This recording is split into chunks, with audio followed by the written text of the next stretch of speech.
Mexico banning U.S. imports of genetically modified corn. Mexico is America's largest buyer of corn. I imagine many U.S. farmers are worried at this moment about losing their biggest export market. Get this, China spent more than $24 billion last year on U.S. agricultural products. American corn, once the pride of the Midwest and a staple for hundreds of millions, is now being turned away at borders.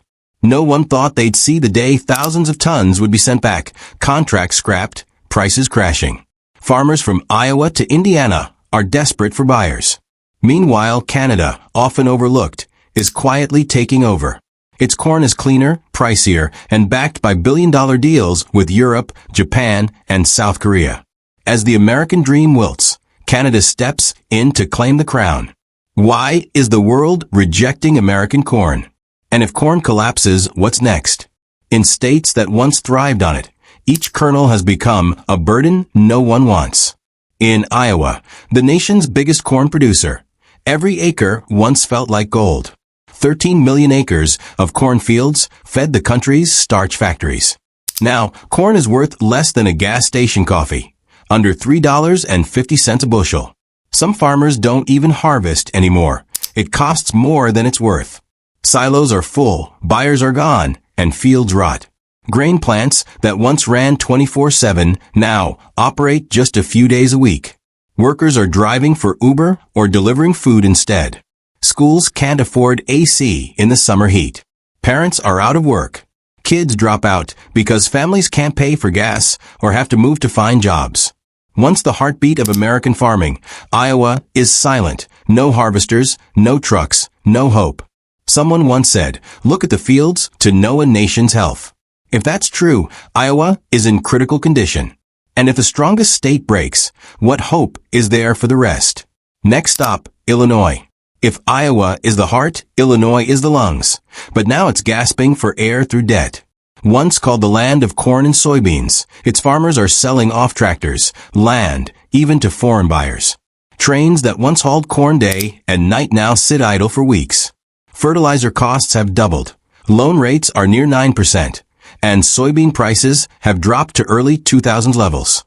Farmers mortgage everything just to lose more money. Truck drivers sell rigs on Craigslist or pick up gig work just to get by. Packing plants have slashed orders by 60%. Shifts are short. Layoffs are looming. In Chicago, budgets are bleeding, police are quitting, and more people are leaving than corn is shipped. Rural schools have moved online because they can't afford to fuel buses. A teacher says she now teaches geography over Zoom from her kitchen while her kid asks, Mom, what's for dinner? She doesn't know. Once the pride of the Midwest, Illinois now feels like a rusted-out machine with no oil left. And while its farmers struggle to survive, Canadian farmers just across the border signed million-dollar contracts. Same land, same crops, but one country invested, while the other fell behind. Does Illinois still have a chance, or is it next in line to fall? If you picture Nebraska as endless cornfields under a sunset, think again. Those fields aren't growing corn now, they're growing worry. Where corn once shipped to Asia, now people leave the state just to find work. Folks used to say, sow the seeds and heaven will provide. Now, the sun still shines, but the government just shrugs. Transport costs soared, export contracts vanished, and the weather turned meaner than the power bills. A farmer in Lincoln said, last year I planted to sell. This year I planted just to let it be. Next year I'll probably just post about it on TikTok. Cooperatives feel like group therapy centers now. Old farmers sitting beside cold coffee, talking about selling the land instead of the harvest. In rural Nebraska, gas stations have closed. Banks open 2 days a week. Department stores are selling second-hand Walmart goods. Meanwhile, across the border, Canada advertises premium Saskatchewan corn on Japanese TV. Why? Because they invest in supply chains, quality, and people. Nebraska has only the wind blowing through empty fields. Have you ever been to Nebraska? Does it look like you remember? In Minnesota, harvesters stand still. Trucks aren't lining up. Co-ops have stopped buying, not because of prices, but because there's nowhere to store the crop. The corn keeps coming in, but there's nowhere to take it. At a high school, teachers say kids aren't skipping because they're sick. They just can't afford gas or lunch. One student said, "I don't want to drop out, but my mom says we have to save gas. We live 35 minutes from school." When kids miss school because corn won't sell, it's not just a farm crisis. It's a community crisis. Fertilizer sales are down 60% this year. Farmers won't plant more when they can't sell what they have. Minnesota isn't collapsing from protests or storms. It's freezing, one unpaid loan and missed meal at a time. If this chill is economic, how much longer can small towns last? If you're young here, do you stay or leave? Indiana used to buzz at harvest. Combines roaring, trucks lined up. Now corn stands ready, but unpicked. Harvesting costs more than it pays. A farmer in Rush County said, "I won't quit, but I can't keep paying to work for free." In Fort Wayne, harvesters sit idle. Factories cut shifts. Diners open half the week. Unemployment in disguise. Indiana once balanced factories and farms. Now no corn sold means no harvest, no machines, no factory shifts. It's a trap. If the corn rots, what's left? Do you know someone who worked in those factories? How are they now? Missouri didn't grow the most corn, but packed and shipped it. Now, packing plants have cut orders 40%. A factory near Jefferson City shut down a line, not for repairs, but because there's nothing to pack. Diesel sales are down 25%. Trucks don't haul. Diners sit empty. Workers stretch hours just to get by. Nobody says much, but everyone knows they might be next. Missouri was once the final stop for corn. Now it's a story with a last page missing. While American corn sits, Canada signs billion-dollar deals.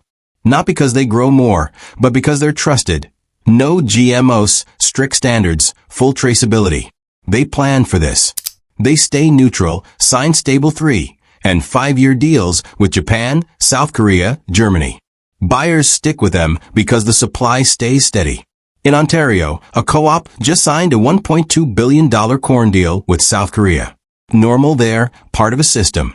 Canadian farmers have price insurance, tech investment, government support for transport and inspection. Unlike here, where farmers don't know if they'll plant next year. So buyers go to them. A South Korean official said, "Canadian corn has stayed steady for 5 years with no returns." Same crop, same continent.